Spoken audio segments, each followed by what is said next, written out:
Hey guys, hopefully everyone is doing well. In last video, we have already taken introduction of this chapter. If anyone needs, I will give you the link of that video in description. There you can have the introductory formulas related to this chapter. आज हमने क्या करना है, यहाँ पर आप देख रहे होंगे कि क्वेश्चन नंबर 9.19 लिखा हुआ है। चैप्टर 9 है, कॉस्ट ऑफ कैपिटल, उस चैप्टर का नाम है। फाइनेंशियल मैनेजमेंट हमारा सब्जेक्ट है और इसके लिए जो बुक हम यूज़ कर रहे हैं वो पहले ही डिस्कशन में आ गई हुई थी कि प्रिंसिपल ऑफ मैनेजमेंट फाइनेंस है। नॉर्मली इसको गिटमैन के नाम से FM गिटमैन पाकिस्तान के अंदर इसी से रिलेटेड डिस्कशन होती है। ओके, अब आपके जहन में ये क्वेश्चन आएगा कि why we are doing question number 9.19।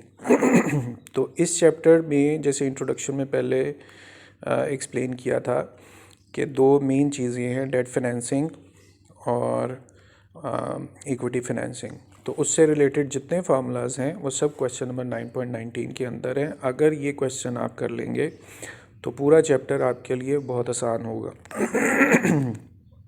Okay, तो आप ज़रा रिमाइंड कर लीजिए। बेहतर ये है कि जो इंट्रोडक्टरी वीडियो है उसको भी पहले आप देख लें। क्वेश्चन नंबर 9.19 हम स्टार्ट करेंगे और उसके लिए आपको पहले से जो इंट्रोडक्शन मिल चुका हुआ है मैं वो आपको दिखाना चाहूँगा।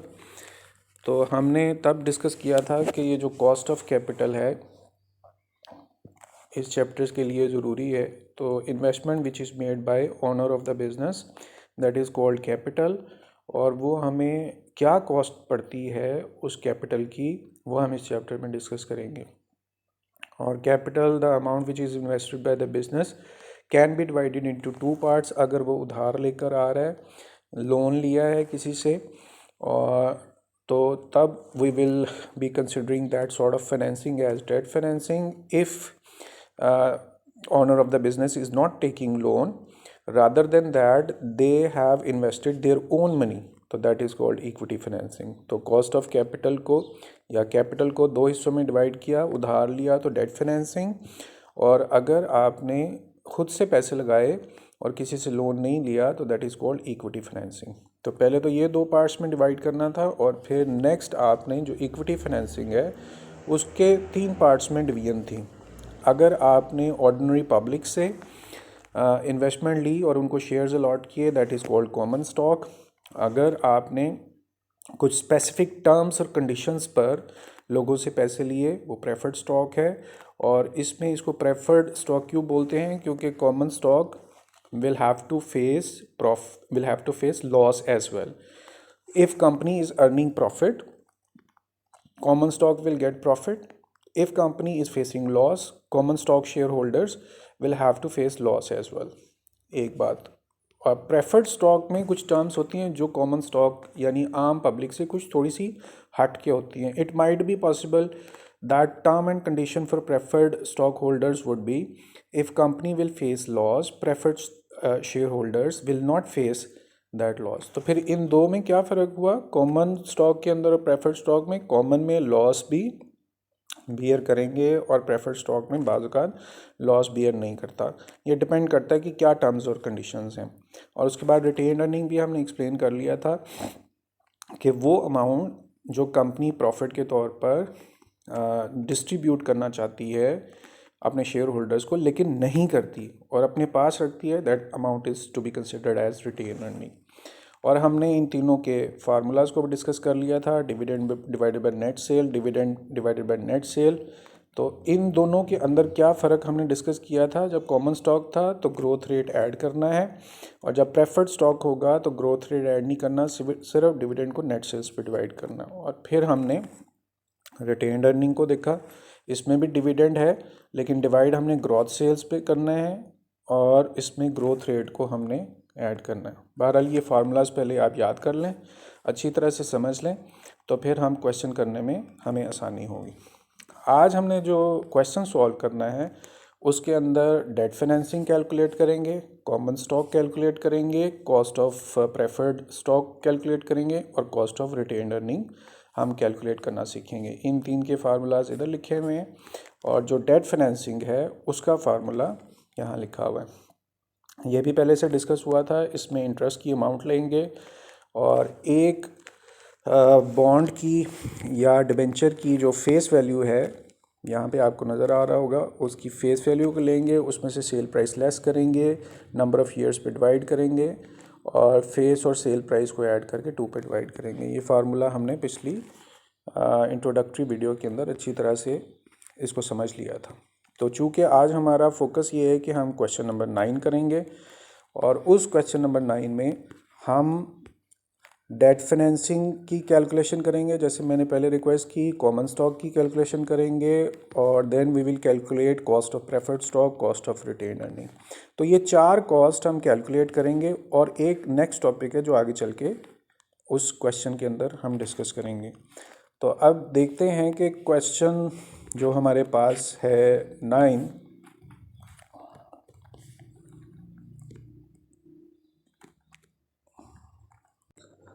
ओके, अब आप ये देख रहे होंगे हमारे पास गेटमैन की बुक है फाइनेंशियल मैनेजमेंट, उसके अंदर आपने चैप्टर 9 खोला हुआ है और चैप्टर 9 की एक्सरसाइज के अंदर क्वेश्चन नंबर 9.19 है। अब सबसे पहला काम आप ये करेंगे कि जस्ट इसका व्यू लें, ओवरव्यू, पढ़े बगैर, और आपको अंदाज़ा होगा। मैं वैसे ओरली आपको रिपीट कर देता हूँ कि हमने जिन फार्मूलाज को डिस्कस किया था उसमें कैपिटल को 2 पार्ट्स में डिवाइड किया था। पहला डेट था और दूसरा इक्विटी फाइनेंसिंग। डेट फाइनेंसिंग और इक्विटी फाइनेंसिंग, डेट फाइनेंसिंग में सिर्फ एक ही फार्मूला यूज़ होता है, तो वो डेट फाइनेंसिंग के लिए यूज़ होगा, कॉस्ट ऑफ डेट के लिए यूज़ होगा। और जो इक्विटी फाइनेंसिंग है उसमें 3 पार्ट्स थे। एक आपको याद होगा हमने लिखा था कॉमन स्टॉक, फिर हमने लिखा था प्रेफर्ड स्टॉक और फिर हमने रिटेन अर्निंग लिखा था। तो यहाँ इस क्वेश्चन को ओवरव्यू करके देखें, आपसे वो डिमांड क्या कर रहा है कि कॉस्ट ऑफ डेट आप निकालना है, कॉस्ट ऑफ प्रेफर्ड स्टॉक आपने निकालना है, cost of common stock, cost of retain earning. ये 4 चीज़ें उधर हमने फार्मूला में लिखी हुई थी। आपको जो फार्मूला है वो भी यहाँ पर आपको क्लैरिटी के साथ बताए हुए हैं। इन्हीं को हमने उन पर अप्लाई करना है और अपने आंसर्स टेक ओवर करने हैं। अच्छा जी, सबसे पहले हम डेट को करेंगे और डेट को करने के लिए जिन चीज़ों की आपको ज़रूरत है, ये हमने चूँकि एग्ज़ाम्पल के तौर पे लिया था, हम इस एग्ज़ाम्पल को अभी डिलीट कर देते हैं और जो हम देखेंगे कि वहाँ क्या वैल्यूज़ हैं। अच्छा, इसको देखने के लिए आपको जो चीज़ें चाहिए वो सबसे पहले इंटरेस्ट है और जो बॉन्ड्स आप इशू कर रहे हैं उनकी फेस प्राइस आपको चाहिए, उनकी सेल प्राइस चाहिए और आपको कितने नंबर ऑफ़ ईयर्स के लिए वो बॉन्ड आपने इशू किया है, और यही आपको नीचे भी चाहिए। तो सबसे पहले हम वहाँ पढ़ेंगे और इंटरेस्ट की अमाउंट को देखते हैं कि इंटरेस्ट की अमाउंट कितनी है। ये यहाँ से आपके पास डेट स्टार्ट हो रहा है, यहाँ से आप खुद भी रीडिंग कीजिएगा और मैं भी आपको करके बताता हूँ। तो firm can raise debt by selling 1000 par value. Par value को बोलते हैं फेस वैल्यू, जो हमने वहाँ लिखा हुआ है। तो हमें पहली चीज़ जो डिस्कशन के लिए मिल गई है वो जो बॉन्ड्स इशू किए या डिबेंचर्स इशू किए एज अ डेट, जो अमाउंट आपने रिसीव की है, तो पर बॉन्ड या पर डिबेंचर वो वैल्यू है 1000। ये फेस वैल्यू है, इसको एफ़ के नाम से भी हम लिख सकते हैं। तो फेस वैल्यू को पुट करने के लिए, जैसे मैंने आपको यहाँ कहा था कि ये फेस वैल्यू है, इंटरेस्ट की अमाउंट हम बाद में लिखते हैं, लेकिन जो चीज़ हमें पहले मिल गई है दैट इज़ फेस वैल्यू। तो हम यहाँ पर पहले फेस वैल्यू को पुट करते हैं और वो फेस वैल्यू हमारे पास अमाउंट में 1000। ये जो फेस वैल्यू यहाँ लिखी हुई है उसकी जगह हमने 1000 पुट कर दिया। अच्छा, अब नेक्स्ट चलते हैं, वहाँ पर लिखा हुआ है 8% कूपन इंटरेस्ट रेट है। जो नेक्स्ट वर्ड हमें मिल रहा है ये इंटरेस्ट की अमाउंट है 8%, और ये आपने याद रखना है कि हमेशा फेस वैल्यू पर निकलती है और फेस वैल्यू जो हमें दी हुई है दैट इज़ 1000 और उसके ऊपर जो रेट है वो 8% है। तो 1000 का 8% आप कैलकुलेट कर लीजिए। It's very simple, 1000 multiply by 8 divided by 100 we will get 80 rupees. तो दूसरी जो अमाउंट हमें मिली है वो हमें इंटरेस्ट की मिली है, और आप यहाँ फार्मूले में देख रहे हैं सबसे पहले हमने इंटरेस्ट लिखना है। तो इंटरेस्ट की अमाउंट 80 रुपीज़ हमने कैलकुलेट कर ली और साथ में साइन प्लस का। अभी तक जो हमने चीज़ों को काउंट डाउन किया है उसमें सबसे पहले हमने फेस वैल्यू को ढूंढा और वो 1000 थी, वो लिख दी। इंटरेस्ट हमने 8% कैलकुलेट करना था, वो भी हमने साथ में लिख दिया 80। अब ज़रा नेक्स्ट चलते हैं क्वेश्चन के अंदर। तो 8% कूपन रेट है और उसके बाद यहाँ जो नेक्स्ट आपको रिक्वायर्ड पर्सपेक्टिव मिल रहा है दैट इज़ 20 ईयर बॉन्ड। ये 20 ईयर्स क्या होते हैं? जितने सालों के लिए आपने वो लोन रिसीव किया है डिबेंचर होल्डर से, 20 ईयर्स। इसको एन से डोनेट करते हैं और हमें ईयर्स चाहिए थे 20। अब यहाँ फार्मूले में आप चेक करें, वहाँ पर हमें फेस माइनस सेल उसको डिवाइड करना ईयर्स पे। सेल प्राइस आगे चल के देखेंगे। अभी हमने जो चीज़ मिली है वो 20 ईयर्स है, तो हम उसको पोस्ट कर देते हैं। यहाँ 1000 है और अभी हमें सेल प्राइस नहीं मिली, तो सेल प्राइस का साइन डाल देते हैं। जैसे ही मिलेगी हम उसे पुट करेंगे और फिर उसको डिवाइड करना नंबर ऑफ़ ईयर्स पे। नंबर ऑफ़ ईयर्स हमें 20 मिल गए हैं और हम ब्रैकेट क्लोज कर देते हैं। अब नेक्स्ट चलते हैं और हमें एक ही चीज़ अब चाहिए और वो है सेल प्राइस। सेल प्राइस में आप फार्मूले में चेक कीजिएगा कि जो सेल प्राइस आपको मिली है वो हम कैसे कैलकुलेट करेंगे। सबसे पहले तो आप इस पे फोकस करें कि आपके पास 1000 फेस प्राइस थी, यानी original price of that bond is 1000। अब लेट्स से कोई डिबेंचर होल्डर है जिसने 1000 आपकी कंपनी में इन्वेस्ट किया हुआ है और वो that bond was issued for 20 years, लेकिन आफ्टर 5, 6, 7 और in any period between first year to 20 years that debenture holder needs amount. वो जब कंपनी के पास जाके अगर ये क्लेम करेगा कि मेरा 1000 मुझे वापस कर दें जो एज अ लोन मैंने कंपनी को दिया था, तो कंपनी उसको 1000 रुपीज़ वापस नहीं करेगी, वाई $1000 उसको वापस नहीं करेगी। Why? Because he had committed to give loan for 20 years, जो हमने अभी यहाँ पर डिस्कस किया कि उसका एक्चुअल पीरियड 20 ईयर्स है। अब जब अगर वो चाहता है कि वो 1000 मार्केट में सेल कर दे, तो it may be possible that bond of ₹1000 can be sold for ₹1100, 1200, means more than face value. और ये भी पॉसिबल है अगर कंपनी की रेप्यूट अच्छी है या बुरी है, डिपेंडिंग अपॉन कि वो बॉन्ड 1000 का ना सेल कर पाए। Instead of 1000 that bond would be sold for ₹900, 800, 600, that means less than that of face value. अब हम यहाँ देखेंगे कि वो बॉन्ड जो है वो 1000 का है, तो वो ज़्यादा का बिक सकता है या कम का बिक सकता है, उसकी सेल प्राइस को जानने की कोशिश करेंगे। तो यहाँ आप चेक करें टू सेल, यानी कि अब वो बॉन्ड उसने बेचना है तो उसकी क्या कंडीशन है। To sell the bond an average discount of $30 per bond would have to be given.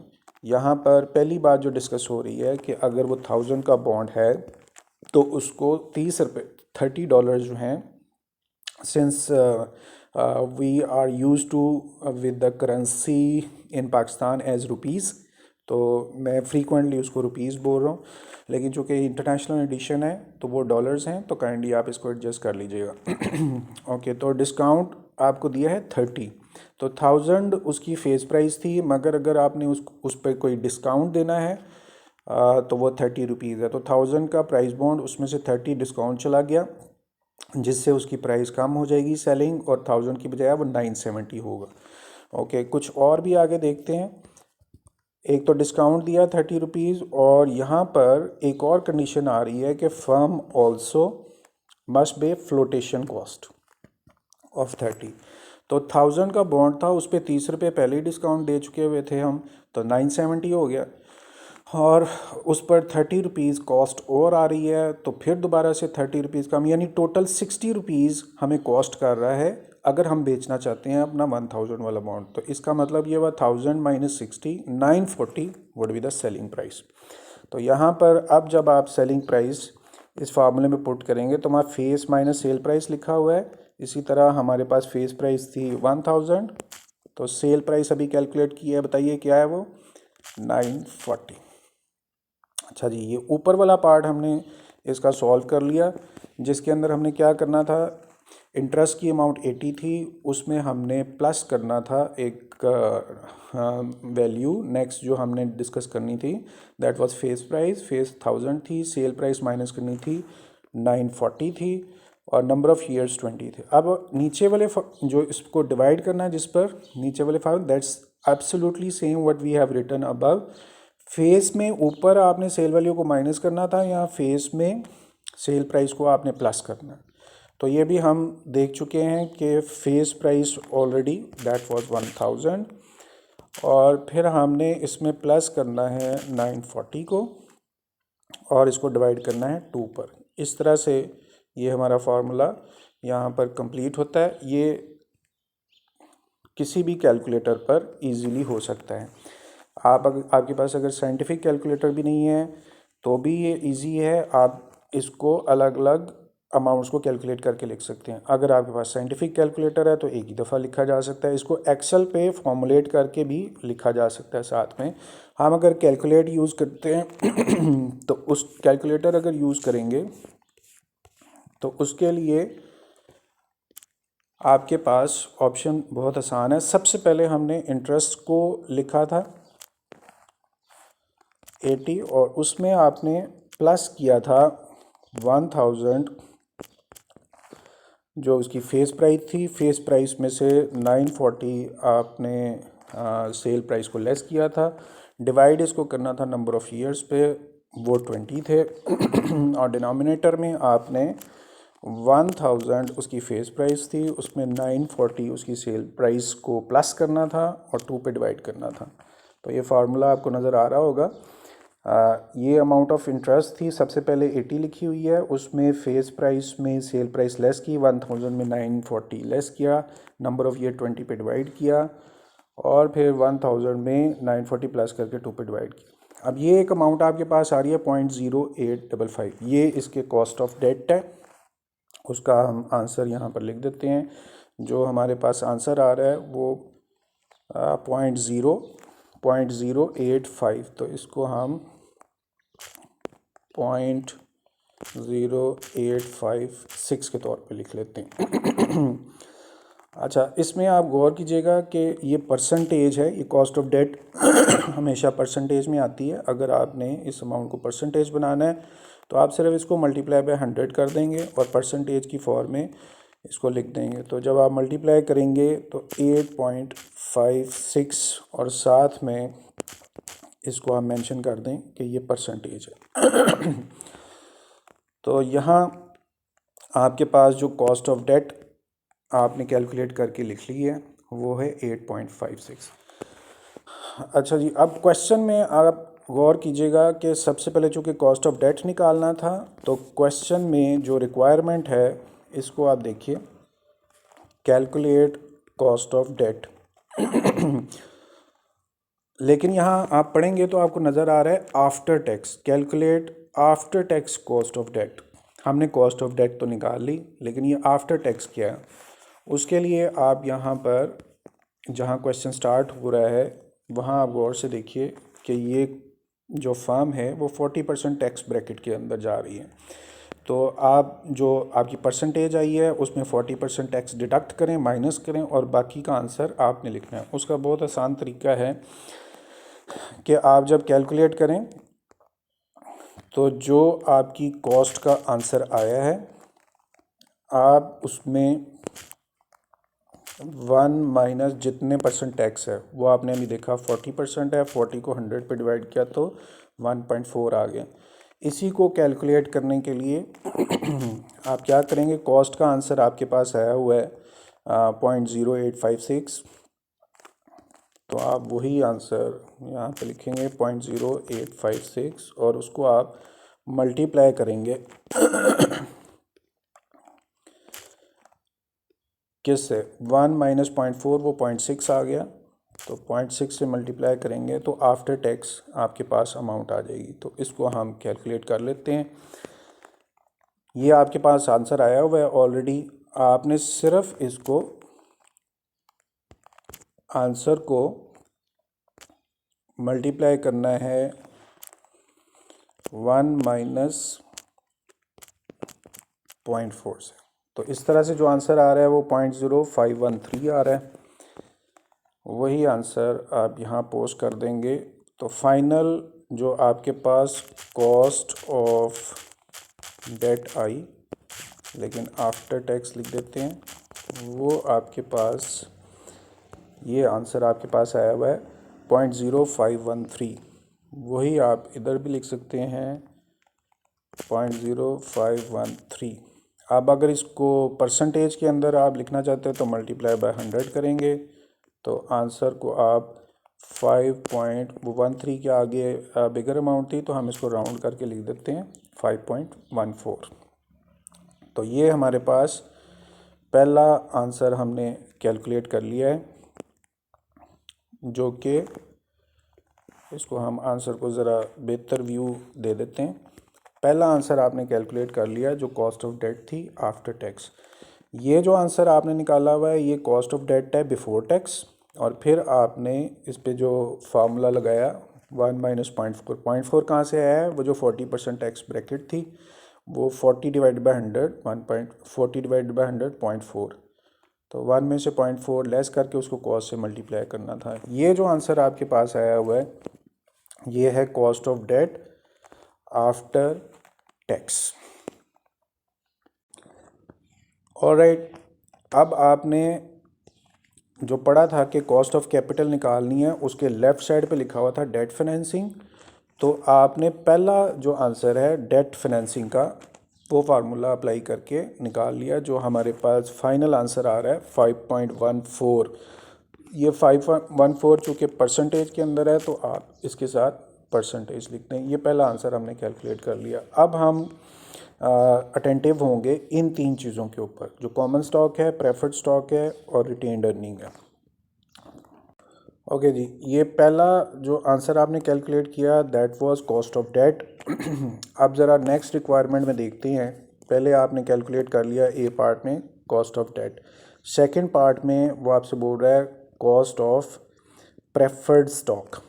जो सेकंड आपकी रिक्वायरमेंट है प्रेफर्ड स्टॉक। अब आप ए पार्ट में देखें वहाँ लिखा हुआ है आफ्टर टैक्स, और बी पार्ट में आप चेक करें वहाँ पे लिखा हुआ है कॉस्ट ऑफ प्रेफर्ड स्टॉक और इसके अंदर आफ्टर टैक्स नहीं लिखा हुआ।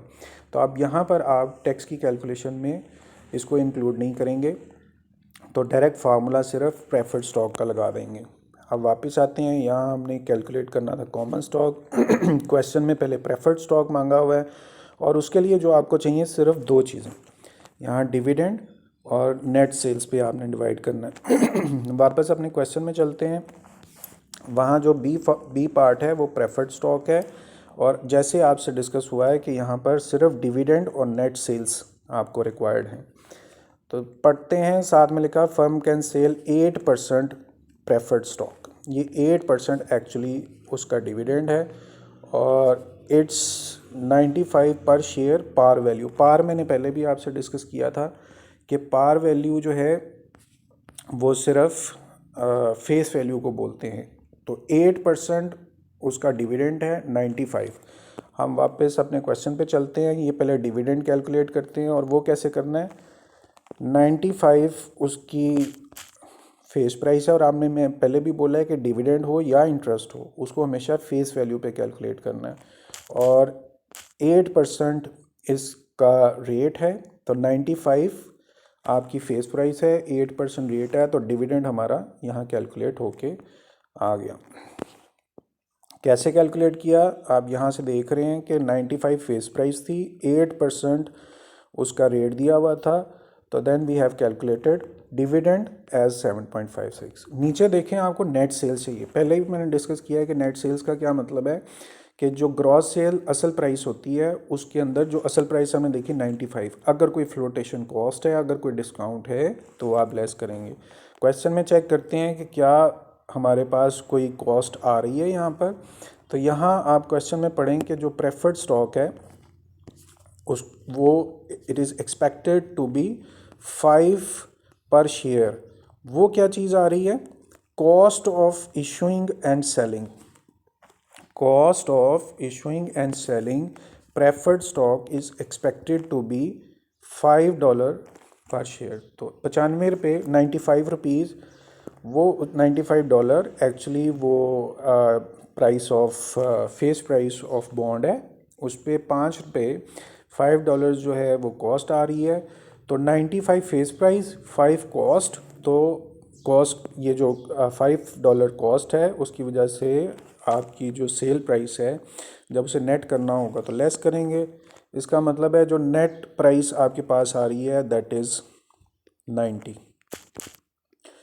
ओके, तो अब आपने इसको 7.6 को 90 पे डिवाइड करना है, और वो यहाँ पर भी आप कर सकते हैं, एक्सेल के ऊपर भी, वो भी आसान है, चाहे आप कैलकुलेटर पे कर लीजिएगा। एक्सेल पे क्या कर रहे हैं, आपको 7.6 को डिवाइड करना था 90 के ऊपर, तो ये सेकंड आपकी परसेंटेज आपको मिल गई है।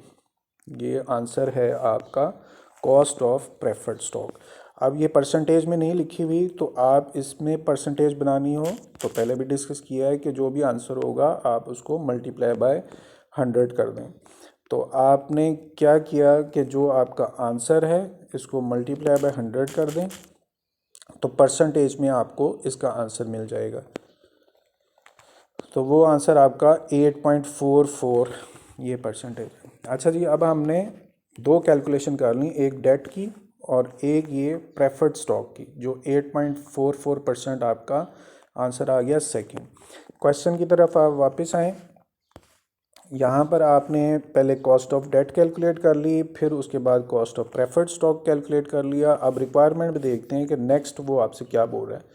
देखिए, सबसे पहले cost of debt after tax आपने कैलकुलेट किया, फिर आपने cost of preferred stock calculate किया। अब आपके पास है cost of common stock. Cost of common स्टॉक के लिए भी हमने फार्मूला पिछली वीडियो में भी और आज भी डिस्कस कर लिया है। वो डिविडेंड को नेट सेल पे डिवाइड करना है, ग्रोथ रेट ऐड करना है। अब सबसे पहले हमें क्वेश्चन में देखना है कि इन तीनों चीज़ों को किस तरह से डिस्क्राइब किया गया हुआ है। तो हम अब कॉमन स्टॉक की तरफ जा रहे हैं और वहाँ उसकी रीडिंग स्टार्ट करते हैं।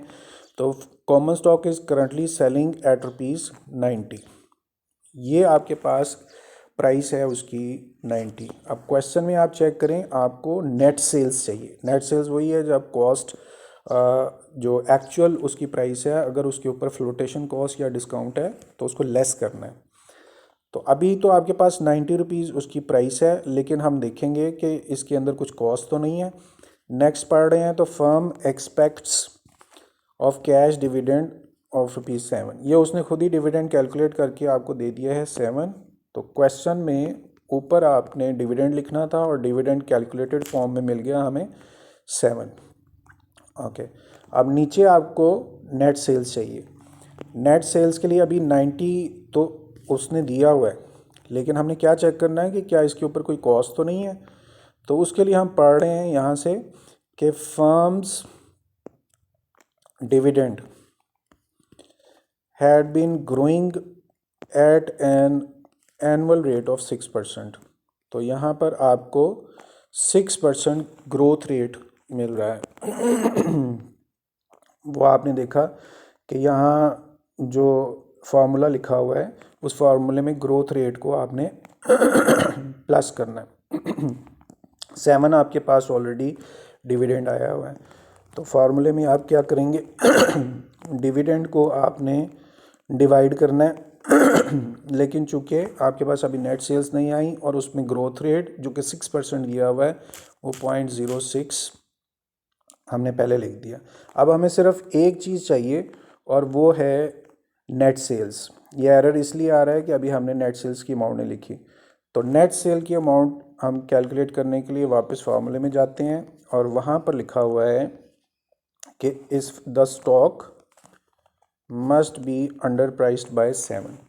आपने चेक किया उसकी 90 रुपीज़ एक्चुअल प्राइस थी, लेकिन अब उसे अंडर प्राइस करना है। अंडर प्राइस का मतलब क्या, उसकी प्राइसिंग मार्केट में इतनी हेल्दी नहीं है, तो हमें वो प्राइस को कम करना पड़ेगा। तो 90 में से 7 रुपीज़ आपने लेस किए तो आपके पास 83 आ गया। और उसके बाद जो नेक्स्ट अमाउंट है वो फ्लोटेशन कॉस्ट है। जो कॉस्ट उसके ऊपर आ रही है वो $5 है। इसका मतलब है ओवरऑल 90 में से 7 और 5 ये लेस करने हैं। तो हम अगर 90 रुपीज़ उसकी प्राइस थी, उसमें से 7 आपके पास अंडर प्राइसिंग थी और 5 रुपीज़ फ्लोटेशन कॉस्ट थी, तो 78 आपके पास नेट सेल प्राइस आ गई। तो 78 को आप यहाँ पर फिक्स कर देंगे। अच्छा, आप ध्यान से देखें, ऊपर आपने डिविडेंड लिखना था और नेट सेल पे डिवाइड करना था। और डिविडेंड आपके पास 7 है, नेट सेल प्राइस हमने निकाल ली 78 और ग्रोथ रेट 0.06 है। इसको आप कैलकुलेट करेंगे तो वो हमारे पास है 14.1497। अब अगर आपने इसको परसेंटेज में लिखना है तो आपको याद होगा मैंने आपसे क्या बोला है कि आपने 0.14 जो भी कॉस्ट का आंसर आया उसको 100 से मल्टीप्लाई करना है। तो 0.1497 को जब आप 100 से मल्टीप्लाई करेंगे तो 14.97 आ जाएगा और इसके साथ आप परसेंटेज लिख दीजिए। तो अब हमने जो कैलकुलेशंस की हैं उसमें कॉमन स्टॉक भी हमें मिल गया है और उसका आंसर 14.97% निकाल लिया है। हमने प्रेफर्ड स्टॉक भी निकाल लिया है जिसका आंसर हमारे पास 8.44 है और हमने कॉस्ट ऑफ डेट भी कैलकुलेट कर लिया है जिसका आंसर हमने 5.14%। तो अब हमारे पास कॉमन स्टॉक भी कैलकुलेट हो गया, प्रेफर्ड स्टॉक भी कैलकुलेट हो गया है और रिटेन्ड अर्निंग अब रह गया। उसको हम चेक करते हैं कि रिटेन्ड अर्निंग के लिए वो हमें क्या इंस्ट्रक्शंस दे रहा है। तो हम अब थर्ड पार्ट, इस लिहाज से फोर्थ पार्ट हो रहा है। नेक्स्ट पार्ट हमारे पास है रिटेन्ड अर्निंग। फार्मूला इसका भी हमारे पास अवेलेबल है। हमने डिविडेंड को ग्रॉस सेल्स पर डिवाइड करना है। तो अगेन वही चीज़ें इधर लिखी होनी चाहिए, लेकिन रीडिंग करते हैं।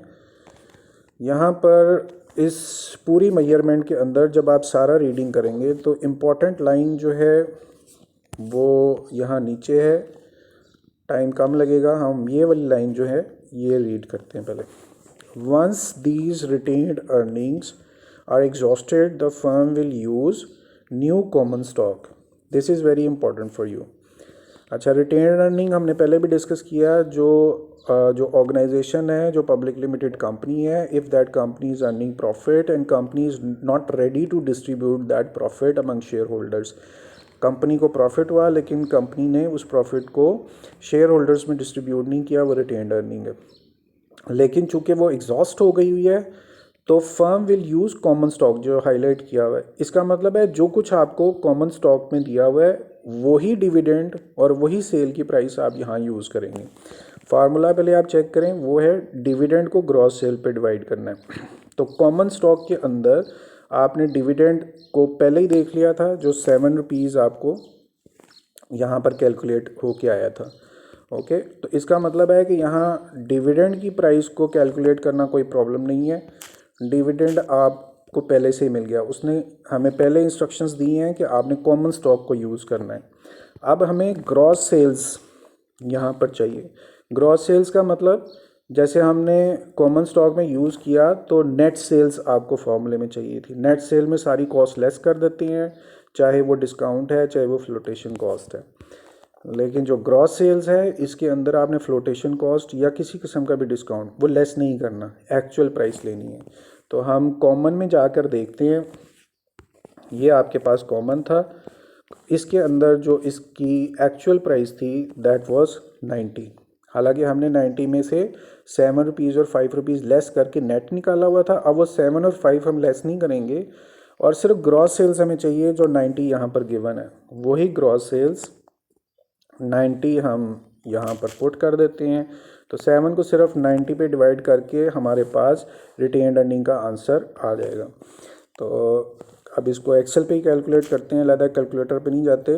तो 7 को आपने डिवाइड करना है 90 के ऊपर, तो हमारे पास आंसर आ गया। अगेन सेम डिस्कशन हम कर रहे हैं कि अगर परसेंटेज में आपको आंसर चाहिए तो बताइए क्या करना है। परसेंटेज में आंसर निकालने के लिए जो आपकी कॉस्ट आई हुई है रिटेन्ड अर्निंग की, सिर्फ उस कॉस्ट को 100 से मल्टीप्लाई करना है।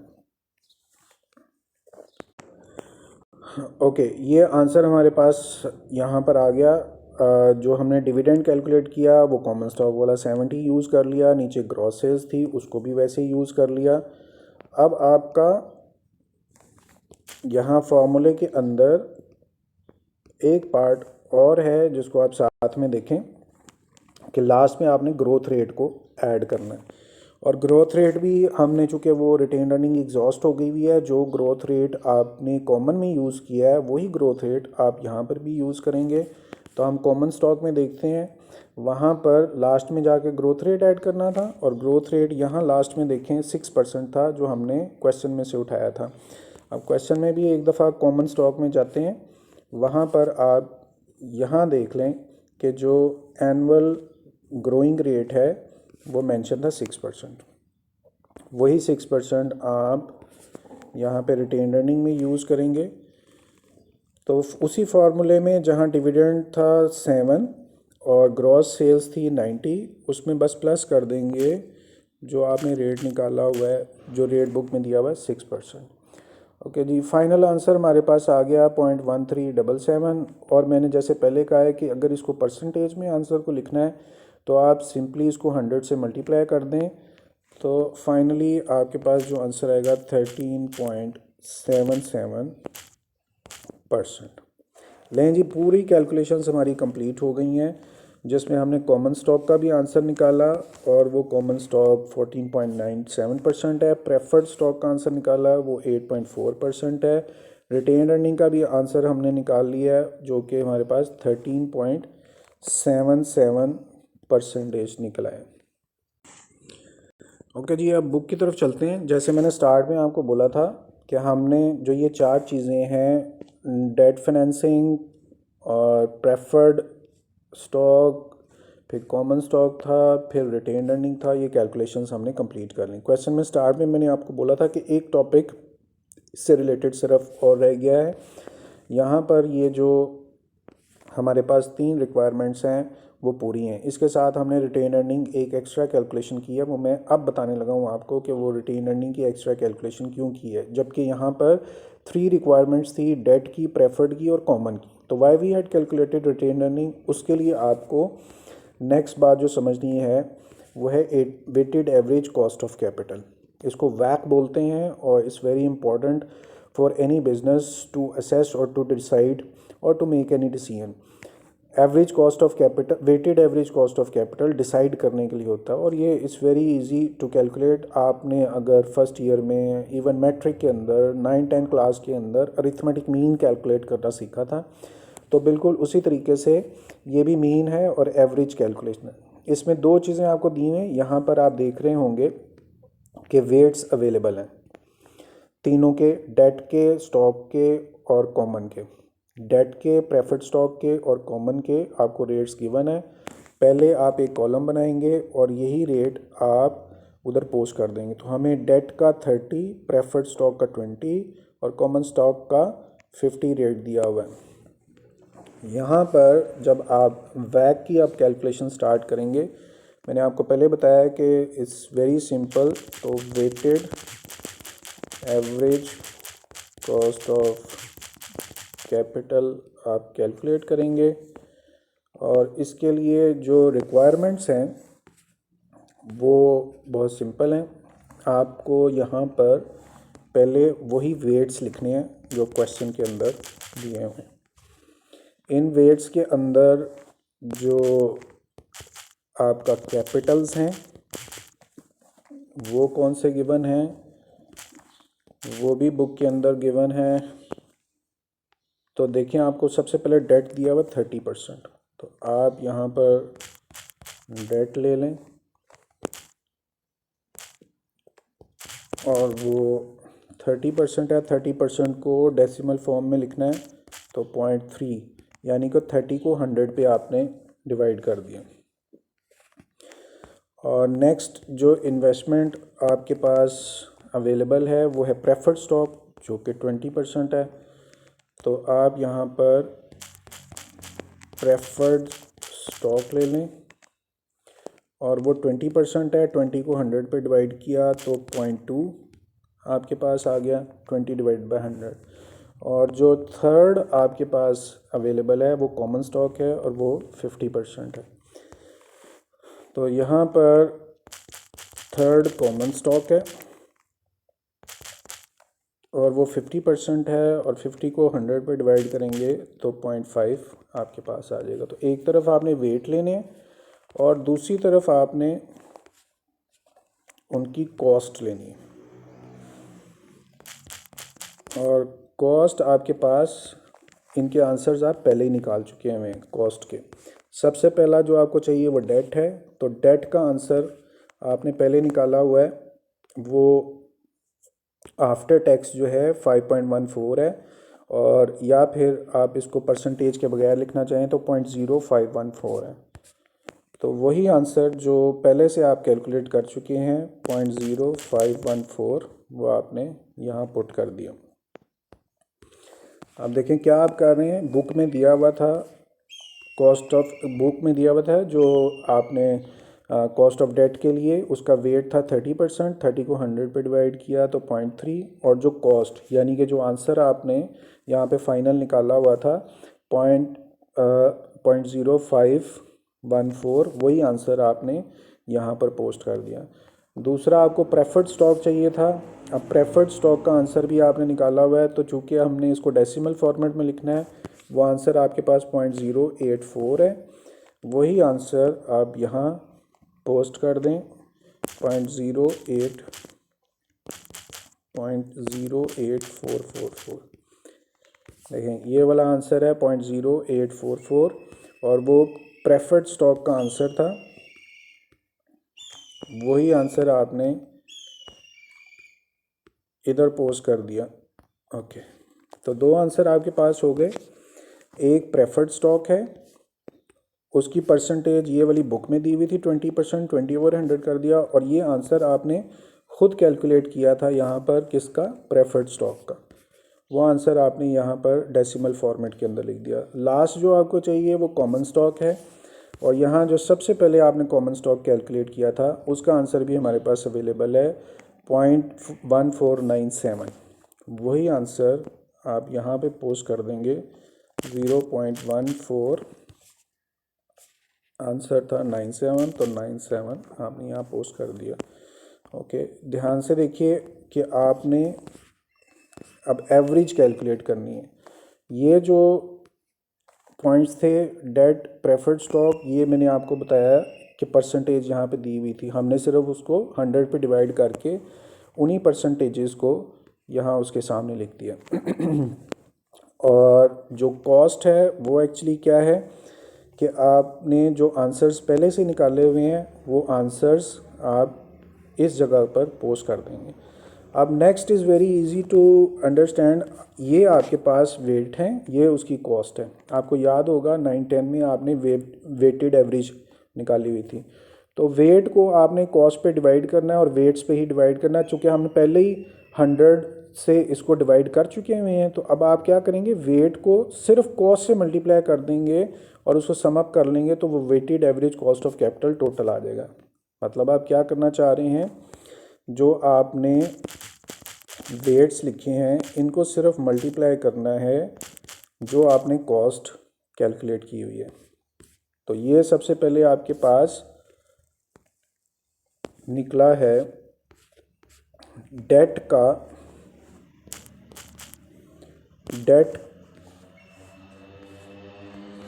सबसे पहले जो आपने कैलकुलेट किया है वो डेट का वेट है 0.3, और इसको आपने मल्टीप्लाई करना है जो इसकी कॉस्ट यानी जो आंसर लिखा हुआ है। ओके, क्या करना है आपने, यहाँ पर जो आपके डेट का वेट है वो 0.3 है,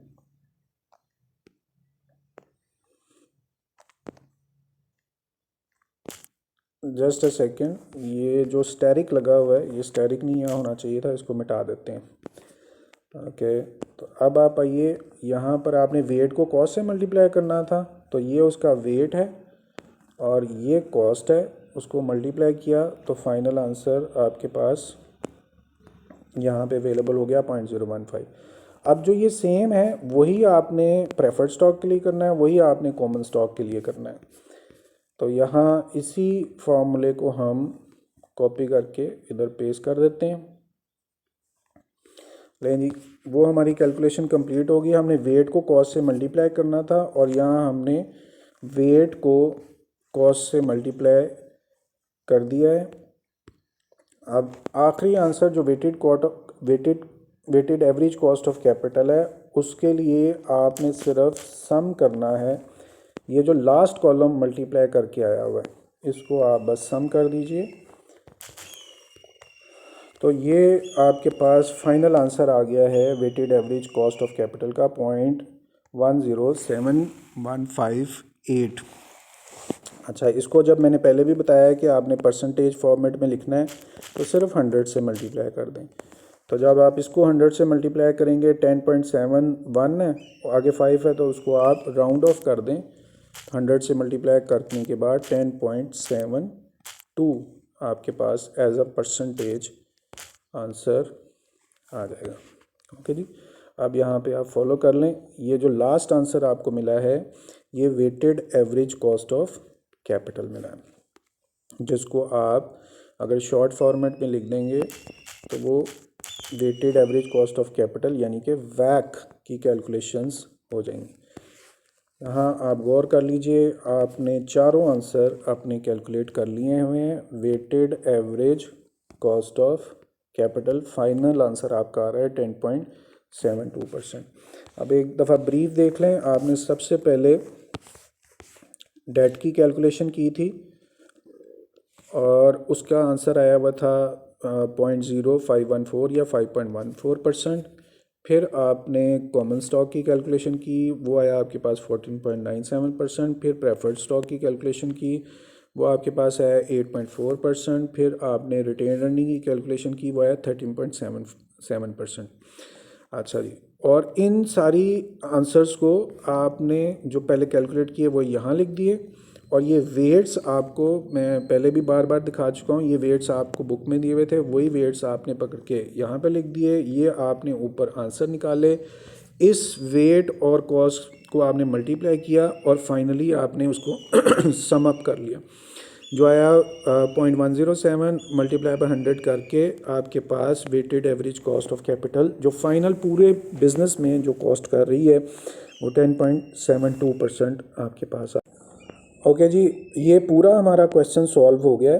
9.19 ये क्वेश्चन है। मैं आपसे एक रिक्वेस्ट कर रहा हूँ कि अगर आप सिर्फ ये एक क्वेश्चन अच्छी तरह से समझ लें और बार बार कर लें तो आपको पूरे चैप्टर के अंदर किसी भी क्वेश्चन में कोई प्रॉब्लम नहीं होगी, क्योंकि पिछले सारे क्वेश्चन जो हैं उसमें किसी एक जगह एक क्वेश्चन में सिर्फ कॉमन स्टॉक कैलकुलेट करने के लिए बोला है, अगले किसी क्वेश्चन में सिर्फ प्रेफर्ड स्टॉक, अगले किसी क्वेश्चन में सिर्फ रिटेन अर्निंग, और कुछ क्वेश्चंस में सिर्फ डेट फाइनेंसिंग को कैलकुलेट करने के लिए आपको बोला गया। और इस क्वेश्चन में हमने ये चारों भी कैलकुलेट कर ली और फिर हमने साथ में weighted average cost of capital भी कर ली। ध्यान से इसको देखिएगा, अच्छी तरह समझिए। कोई प्रॉब्लम आपको आए कमेंट सेक्शन में आप बोलिए, और ये भी बताइए कि आप ये वीडियो किस शहर से देख रहे हैं, और आपको अगर इसको समझने में कुछ भी एक्स्ट्रा आपको टाइम चाहिए तो वो भी आप बताइए मैसेज करके, और कोई क्वेरी हो उसको ज़रूर बताइएगा।